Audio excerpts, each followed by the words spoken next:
الحمدللہ رب العالمین الصلاۃ والسلام علی سید الانبیاء والمرسلین اما بعد فاعوذ باللہ من الشیطان الرجیم بسم اللہ الرحمن الرحیم۔ حمد و صلاۃ کے بعد جیسا کہ ہمارے درمیان رمضان کا مبارک مہینہ آنے والا ہے، تو کیوں نہ ہم اس مہینے کے آنے سے پہلے اس میں پیش آنے والے مسائل کو جان لیں، اور سب سے اہم مسئلے روزے کے ہوتے ہیں، زکوٰۃ کے ہوتے ہیں، تو کیوں نہ ہمیں اس کو جانا جائے۔ تو روزہ عربی زبان میں صوم کو کہتے ہیں، اور صوم کے لغوی معنی ہوتے ہیں رک جانا، اور شرعی تعریف اس کی یہ ہے کہ صبح طلوع صادق سے غروب آفتاب تک کھانے پینے اور جسمانی تعلق قائم کرنے سے بنیت عبادت رک جانے کا نام روزہ ہے۔ اور روزہ یہ روزے کی تعریف ہے۔ روزے کی جو شرائط ہے وہ چند شرائط ہے، جس میں سے پہلی ہے مسلمان ہونا۔ اگر کوئی مسلمان ہی نہیں ہے تو شریعت اس سے پہلے تقاضا کرتی ہے کہ تم ایمان لے کر آؤ، اس پر ایمان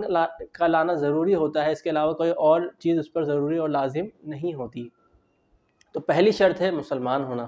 دوسری شرط ہے بالغ ہونا۔ اب بالغ ہونے سے مراد یہ ہے کہ بالغ دو طرح سے پہچانے جاتے ہیں، یا تو اس میں بلوغت کے آثار نمایاں ہو جائے، یا وہ ایک مخصوص عمر تک پہنچ جائے۔ لڑکوں کی ایک مخصوص عمر جو ہے وہ 14 سال ہے، اور لڑکیوں کی 9 سال ہے، کہ اگر 9 سال یا 14 سال تک اگر ان کے اثر ظاہر نہ ہو تو وہ بالغ کہلائیں گے، اور ان پر روزے رکھنا لازم اور ضروری ہوں گے۔ اور اثر کیا ہے بلوغت کے، کہ اگر لڑکا ہے تو احتلام وغیرہ ہو جائے، اور اگر لڑکی ہے تو اسے حیض وغیرہ آ جائے۔ تو اب یہ جب آثار نمایاں ہو جائے اس عمر سے پہلے، تو وہ بالغ شمار ہوں گے، اور ان پر روزے رکھنا جو ہے لازم ہوں گے۔ جیسے مثال کے طور پہ کوئی لڑکی ہے، اس پہ 8 سال کی عمر میں حیض آ جاتا ہے، تو اب وہ بالغ قرار دی جائے گی، اور اس پر روزے رکھنا لازم اور ضروری ہوں گے۔ اسی طرح کوئی لڑکا ہے، اب 13 سال یا 12 سال کی عمر میں اس کا احتلام ہو جاتا ہے، تو اس کے اثر ظاہر ہو گیا بلوغت کے، تو اب اس پر روزے رکھنا لازم ہوگا۔ تیسرا ہے عاقل ہونا۔ اگر کوئی مجنون ہے، پاگل ہے، تو اس پر روزے لازم اور ضروری نہیں ہے۔ اسی طرح مسافر ہونا۔ مسافر کی تفصیل ہم انشاءاللہ آگے کریں گے، تو مسافر پر رمضان کے روزے لازم نہیں ہے۔ تندرست ہونا بھی ضروری ہے۔ اگر کوئی تندرست نہیں ہے، بیمار ہے، اور بیماری کس قدر کی ہو وہ انشاءاللہ ہم آگے میں آپ کو عذر کے اندر بتاؤں گا، تو پھر اس میں معلوم ہوگا کہ کون سے مریض کو اجازت ملتی ہے کہ وہ روزہ چھوڑ سکتا ہے۔ اسی طرح حیض و نفاس سے پاک ہونا، کہ اگر کوئی حیض اور نفاس سے پاک ہو کوئی خاتون، تو اب اس پر جب کسی بھی شخص میں یہ تمام شرائط موجود ہو جائے، پہلی کیا ہے، مسلمان ہو، بالغ ہو، عاقل ہو، مقیم ہو، تندرست ہو، اور عورت حیض و نفاس سے پاک ہو، جب یہ تمام شرائط اس میں پائی جائے گی تو اس پر رمضان کے روزے رکھنا فرض ہوں گے۔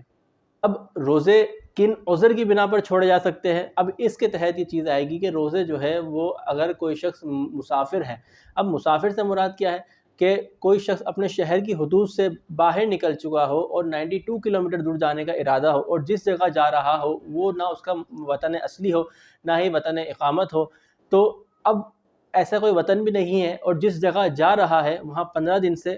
کم ٹھہرنے کا ارادہ ہے، تو اب اس صورت میں وہ شخص شرعی مسافر کہلائے گا۔ اب شریعت اس سے کہتی ہے کہ اگر تم پر رمضان کے روزے کی رخصت دی گئی ہے، اگر تم چاہو تو چھوڑ دو، اگر چاہو تو رکھ لو۔ اگر وہ چھوڑ دے گا تو اسے شریعت نے رخصت دی ہے، اگر وہ رکھ لے گا تو عزیمت پر عمل کرے گا، اور اسے اللہ تبارک و تعالیٰ ثواب عطا فرمائے گا۔ اسی طرح بیمار ہونا۔ اگر کوئی بیمار ہے، مرض ہو، اگر کسی شخص کو مرض ہو، بیمار ہو، تو اب ایسا نہیں کہ وہ تھوڑے سی بیمار اور بخار کے سبب وہ کہے کہ میں روزہ نہیں رکھ سکتا، وہ روزہ ترک کر دے، بلکہ اس میں یہ دیکھا جاتا ہے، دو چیزیں دیکھی جاتی ہیں۔ پہلی یہ کہ وہ جو ڈاکٹر ہے وہ دوا وغیرہ لے رہا ہے تو وہ خوف خدا رکھنے والا ہو، اور وہ کہے کہ اگر تم یہ روزہ رکھو گے تو تمہارا مرض بڑھ جائے گا، یا تم مزید بیمار ہو جاؤ گے، یا تمہارا جو مرض ہے وہ دیر سے ٹھیک ہوگا، تو اب وہ خوف خدا رکھنے والا طبیب اگر کہے تو اس کے کہنے پر روزہ ترک کر سکتا ہے۔ اسی طرح یا طبیب نے نہیں کہا بلکہ اس کا جو مشاہدہ ہے یا تجربہ ہے کہ وہ پہلے بھی اس طرح سے بیمار ہو چکا ہے، اور اس نے اس بیماری میں یا اس مرض کی مبتلائی میں روزہ رمضان کے روزے رکھے ہو، اور وہ مرض مزید بڑھ گیا ہو، پریشانی میں آ چکا ہو، اس کے سبب یا مشاہدہ ہو یا تجربہ ہو، تو اس بنیاد پر بھی جو ہے وہ روزے ترک کر سکتا ہے۔ اس طرح حاملہ عورت، اگر کوئی حاملہ عورت ہے اور اسے اس بات کا یقین ہے کہ اگر وہ روزے رکھے گی تو اس کے پیٹ میں جو بچہ موجود ہے اس کے لیے نقصان دہ ہے، اور کوئی خوف خدا رکھنے والی طبیب بھی یہ کہہ دے، تو اب اس کے لیے رمضان کے روزے چھوڑنے کی گنجائش نکلے گی۔ اسی طرح دودھ پلانے والی خاتون کے لیے کہ اگر وہ روزے رکھتی ہے تو وہ اپنے بچے کو دودھ نہیں پلا پاتی، بہت زیادہ کمزوری آ جاتی ہے یا دیگر معاملات ہوتے ہیں، تو اب اس صورت میں بھی جو ہے یہ عذر بنتا ہے روزے کے معاملے میں۔ اسی طرح کوئی زبردستی کہے کہ تم روزے نہ رکھو، اور اگر تم نے روزہ رکھا تو میں تمہیں شدید ماروں گا یا شدید قتل کر دوں گا، اور یہ اس بات کا یقین بھی ہو کہ وہ قتل کر دے گا، تو اس صورت میں بھی یہ عذر بنتا ہے، یہ سبب۔ ایک سبب یہ بھی ہے کہ مجبور شخص کے لیے کام کی زیادتی۔ اس کے اندر صورت کچھ اس طرح سے بنتی ہے کہ اگر کوئی فرد ہے، اب اس کے پاس کوئی ایسا کام ہے کہ اس کے لیے رمضان کے روزے شدید دشوار ہوتے ہوں، کہ اس کے لیے رکھنا ایک طرح سے ناممکن ہو، تو اب شریعت کہتی ہے کہ اگر اس کے پاس اتنا مال ہے کہ وہ نوکری چھوڑ کر وہ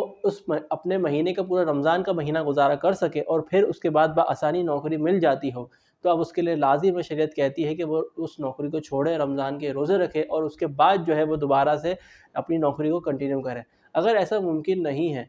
کہ وہ اس کے پاس نہ ہی اتنا مال ہے، نہ ہی اس کو نوکری ملنے کا اندیشہ ہوگا دوبارہ سے، تو پھر شریعت اس طرف سے اس پر نرمی برتتی ہے اور اس سے اس بات کی گنجائش ہوگی کہ وہ روزہ چھوڑ سکتا ہے۔ لیکن یہ بہت ہی قلیل صورت میں ہوگا کہ جب نہ ہی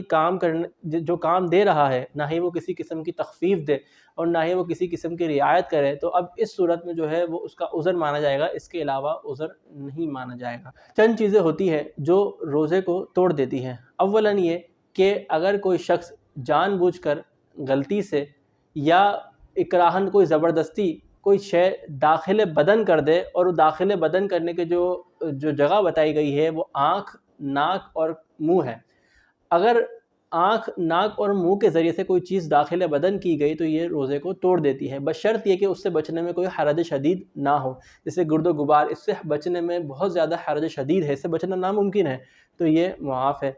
اسی طرح اگر کوئی آنکھ کے ڈراپ ڈال لیتا ہے، اس سے روزہ ٹوٹ جاتا ہے۔ کوئی کان میں ڈراپ ڈال لیتا ہے تو فقہا فرماتے ہیں کہ اگر اس کا پردہ سلامت ہے تو اب اس سے اس کا روزہ نہیں ٹوٹے گا۔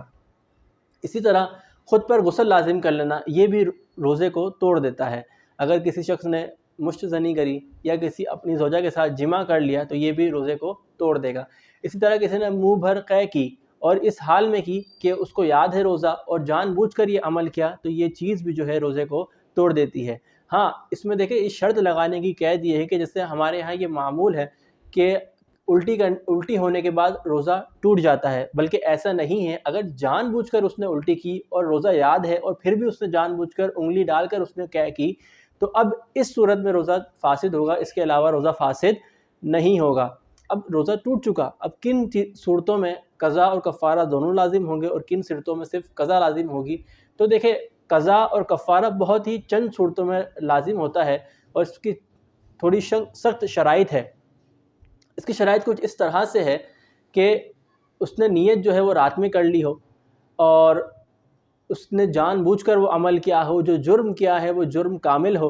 اور کسی عالم کے کہنے پر بھی نہ کیا ہو۔ جب روزہ توڑا ہے، اس توڑنے کے بعد کوئی ایسا مرض عذر بھی لاحق نہ ہوا ہو جو شرعی عذر بنے،